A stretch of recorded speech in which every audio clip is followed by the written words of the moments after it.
বন্ধুরা, আশা করি প্রত্যেকে ভালো আছো। আমিও আছি মোটামুটি। তো আজকে সেই দিনটি চলে এসেছে যেদিন মাকে নিয়ে চোখ অপারেশন করতে নিয়ে যেতে হবে, 25 তারিখ বৃহস্পতিবার। তো মা আমি দুজনে আর ছেলেকে নিয়ে চলে গেলাম টুকটুকি করে লায়ন্স ক্লাবে মাকে চোখ অপারেশনটা করাতে।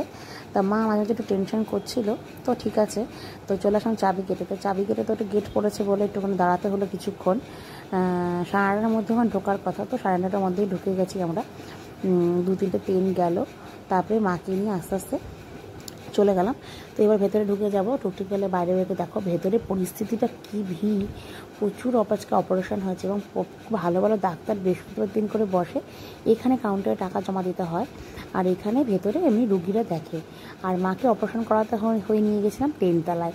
তো তোমাদের সঙ্গে দেখো 3 তলাটাও শেয়ার করলাম আমার অপারেশনটা। বাইরেটা কেমন কতটা লোক বসেছে, কী করেছে না করেছে। তো চলো সঙ্গে থাকো, দেখতে থাকো। হসপিটাল ভেতরটা তোমাদের সঙ্গে পুরোটাই আমি শেয়ার করবো।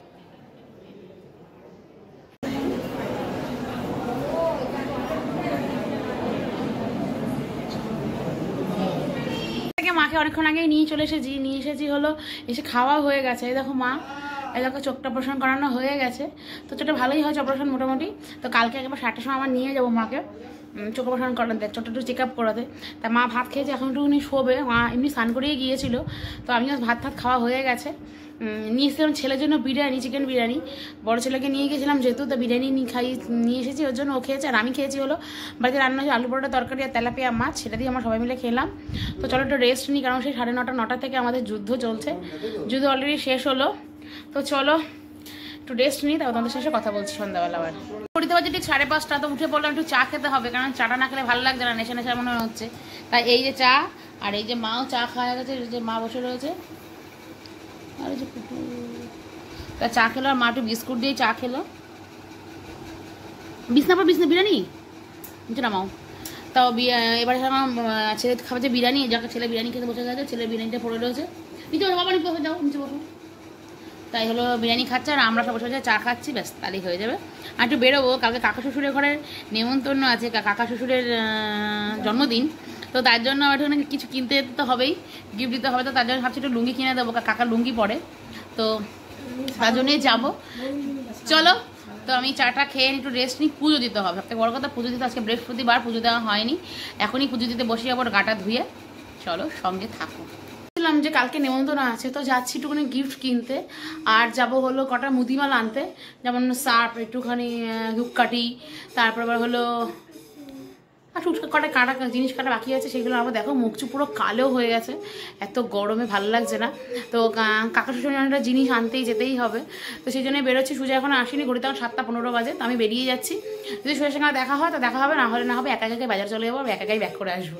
তো চলো তোমাদের সঙ্গে কী করছি পুরোটাই শেয়ার করবো।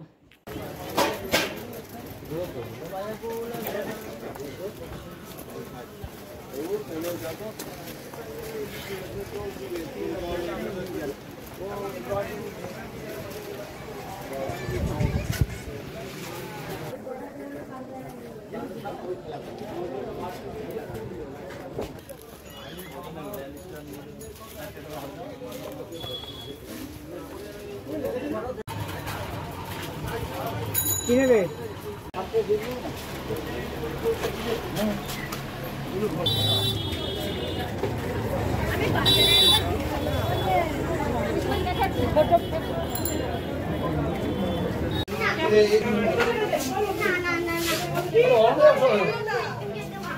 আচ্ছা পরে দিতে হবে।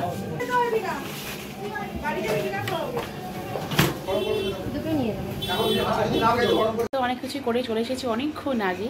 তো এখন ঘড়িতে বাজিয়েছি 10:15। তা মা শরীরটা খুব খারাপ ছিল বলে, খুব ব্যথা করছিল বলে মার সঙ্গে রেস্ট নিচ্ছিলাম। তো সংসার টুকটা কাজগুলো করার অনেকে মুদিমাগুলো নিয়ে এসেছিলাম, সেগুলো সব গুছিয়ে রাখছিলাম। এবং ঠাকুরের ধূপকাঠি তোমাদের দেখানো হয়নি কিছু, আজকে খুব চাপে রয়েছি বলে। ঠাকুরের ধূপকাঠি, একটা লুঙ্গি এনেছি জেঠু কাকা শ্বশুরের জন্য, একটা পিৎজা নিয়ে এসেছি, আর এনেছি পিৎজা ব্রেড। তোমাদের দেখাবো ওখানে পিৎজা ব্রেড একসময় যদি যখন করবো। পিৎজা ব্রেড নিয়ে এসেছিলাম। তো ওটা মন জিনিসটা খুব ভালো পাওয়া যায়, আমি আগের অনেকবার এনেই খাইয়েছি এবং ছেলেরাও খেয়েছে, খুব ভালো বলে। তো সেগুলো এনেছি টুকটাক বাজার করে। আর মা শুয়ে রয়েছে, দেখো মা শুয়ে পড়েছে। মা শরীরটা একেবারেই ভালো লাগছে না, একটু ব্যথা ব্যথা করছে। তো ওখান থেকে তো প্যারাসিটামল দিয়েছে আজকে এবং কালকে দুপুরে এবং কালকে রাত্রে, এরকম করে প্যারাসিটামল খেতে দিয়েছে। তা মা প্যারাসিটামলটা খেয়ে নিয়েছে, দেখো তো উঠেছে।